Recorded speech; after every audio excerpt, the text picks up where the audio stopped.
আজিৰ ক্লাছটোত মই বহুত ইম্পৰ্টেণ্ট টপিক এটা পঢ়াম।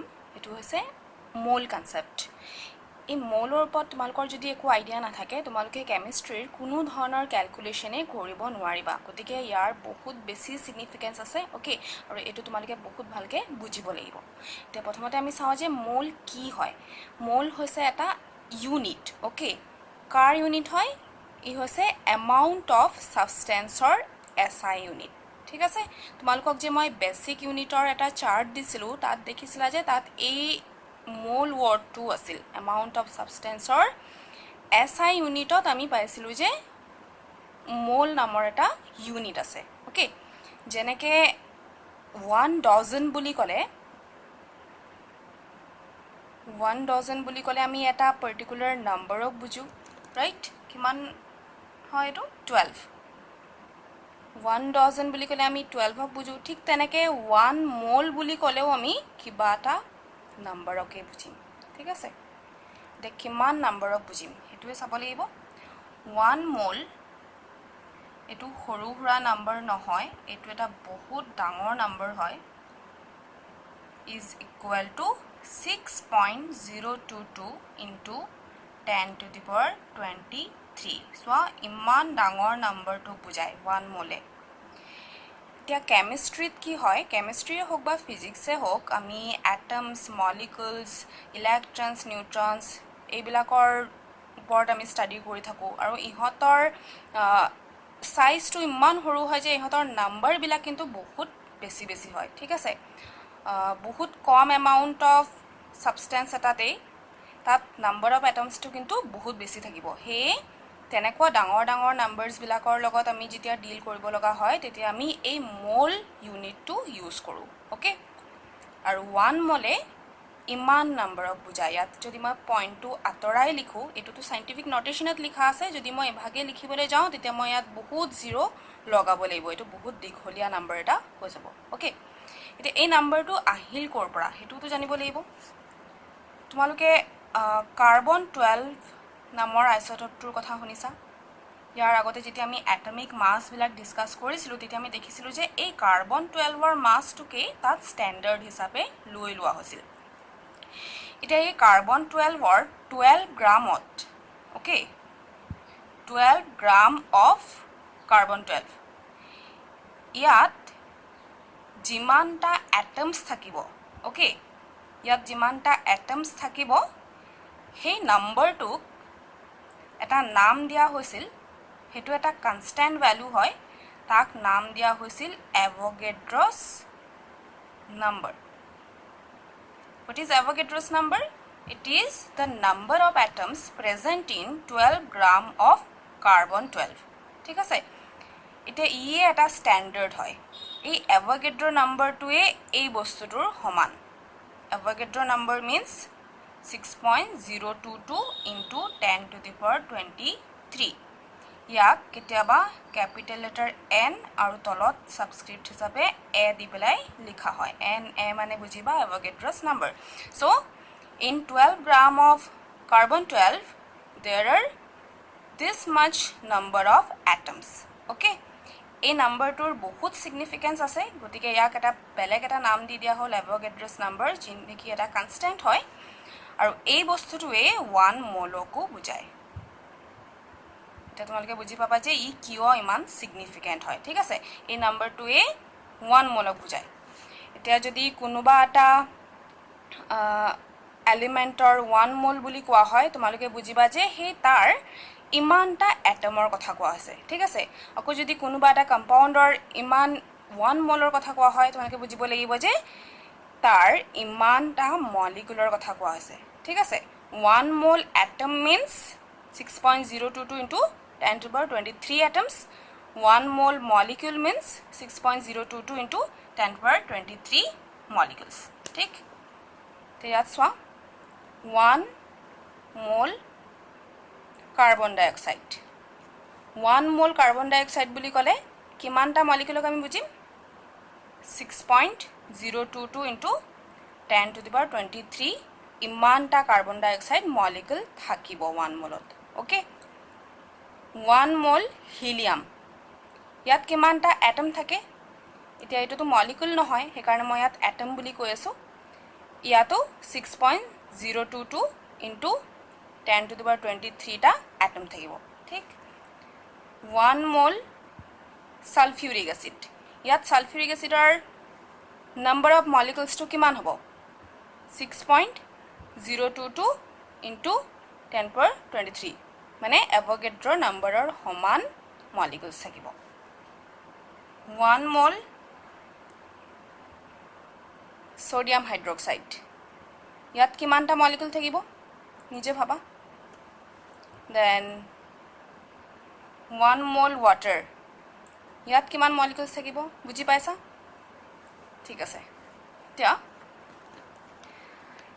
ইমানটা এটমসে হোক বা মলিকুলসে হোক যিয়ে হোক ইহঁতৰটো কিবা এটা মাস থাকিব ৰাইট মানে 1 মোল এটমৰ বা 1 মোল মলিকুলৰটো এটা মাস থাকিব হে মাসটো কাৰ সমান হ'ব সোৱা এই মোল বস্তুটো ই ইমানেই সিগনিফিকেন্ট এতিয়া দেখিবা যে ইয়াৰো এটা মাসৰ লগতো এটা ৰিলেশন আছে ওকে যিকোনো এলিমেন্টৰ ইমানটা এটমৰ মাস সদায় তাৰ গ্ৰাম এটমিক মাসৰ সমান হয় ওকে ঠিক তেনেকৈ কোনোবা এটা কম্পাউণ্ডৰ ইমানটা মলিকুলাৰ মাস তাৰ গ্ৰাম মলিকুলাৰ মাসৰ সমান হ'ব ঠিক আছে এটম হলে 1 মোল এটমৰ মাস কিমান তাৰ গ্ৰাম এটমিক মাসৰ সমান 1 মোল মলিকুলাৰ মাস কিমান তাৰ গ্ৰাম মলিকুলাৰ মাসৰ ইকুৱেল ঠিক এটা এক্সাম্পল চোৱা এতিয়া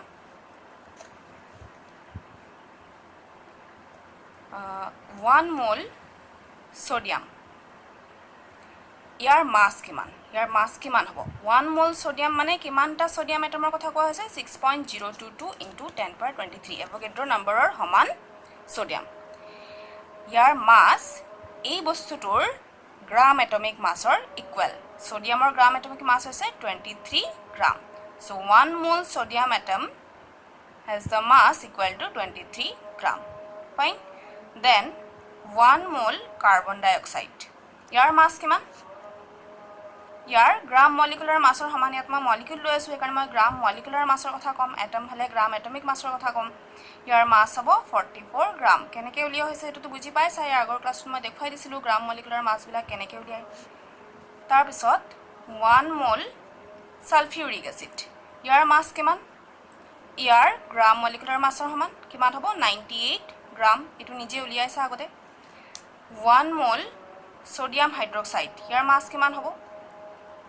নিজে উলিয়াব পাৰিবা then 6.022 into 10 to the power 23 number of molecules of water ঠিক আছে ইয়াৰ মাস কিমান হ'ব এটো নিজে উলিয়াব পাৰিবা এতিয়া ইয়াত মই নম্বৰ লিখিলো কিন্তু এটো তো বেলেগ কোৱেশ্চন নহয় ইয়াত মই 1 মোল বুলিও লিখিব পাৰো this number this is equal to 1 মোল ওকে তো কাৰ সমান হ'ব ইয়াৰ গ্ৰাম মলিকুলাৰ মাসৰ সমানে হ'ব ইয়াৰ মাসটো ঠিক আছে এটোটা নিজে কৰি লবা এটা মাসৰ লগত ৰিলেশনটো বুজি পাইছা এতিয়া আমি বেলেগ এটা বস্তুৰ ৰিলেশন চাম যদি গ্যাস হয় গ্যাস হলে তো তাৰ ভলিউম থাকিব right 1 mole of any gas will have a volume equal to 22.4 liter but at a fixed temperature and pressure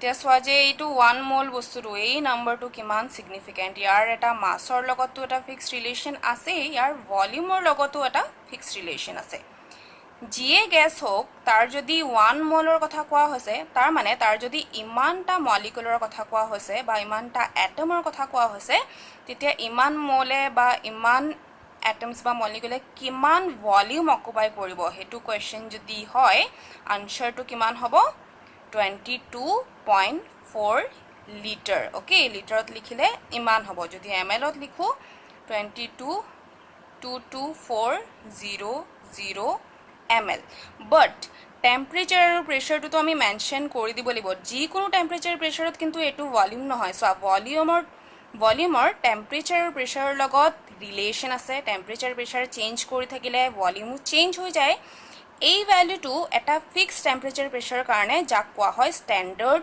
temperature and pressure আৰু এই ষ্টেণ্ডাৰ্ড টেম্পাৰেচাৰ প্ৰেছাৰ মানে হৈছে 0 degree Celsius and 1 bar pressure ইয়াৰ ওপৰত আমি পিছত ডিটেইলছত পঢ়িম এই এসটিপিটো কি হয় ইয়াক কোৱা হয় ষ্টেণ্ডাৰ্ড টেম্পাৰেচাৰ এণ্ড প্ৰেছাৰ আৰু তাৰ ভ্যালুটো মই কৈ দিছো তাৰ মানে 0 ডিগ্ৰী সেলসিয়াস আৰু 1 bar প্ৰেছাৰত যিকোনো গেছৰে ইমানটা মলিকুলাৰ বা ইমানটা এটমৰ ভলিউমটো কিন্তু সদায় 22.4 লিটাৰে হ'ব ঠিক আছে গেছটো লাগিলে জিএ হোক হেতু ম্যাটাৰ নকৰিব যদি নাম্বাৰ অফ মলিকুল সেম আছে তেতিয়া ভলিউমো সেম হ'ব ইভেন এটা ল আছিল এভোগাড্ৰছ ল তাতো হে একেটা কথাই কোৱা হৈছিল যে সেম ভলিউমত ফিক্সড টেম্পাৰেচাৰ প্ৰেছাৰত যিকোনো গেছৰে নাম্বাৰ অফ মলিকুলছটো সেম হয় এটা বুজি পাইছা যে ইমান ভলিউমত ইমান মলিকুলছ থাকিব তাৰ মানে 1 মোলে থাকিব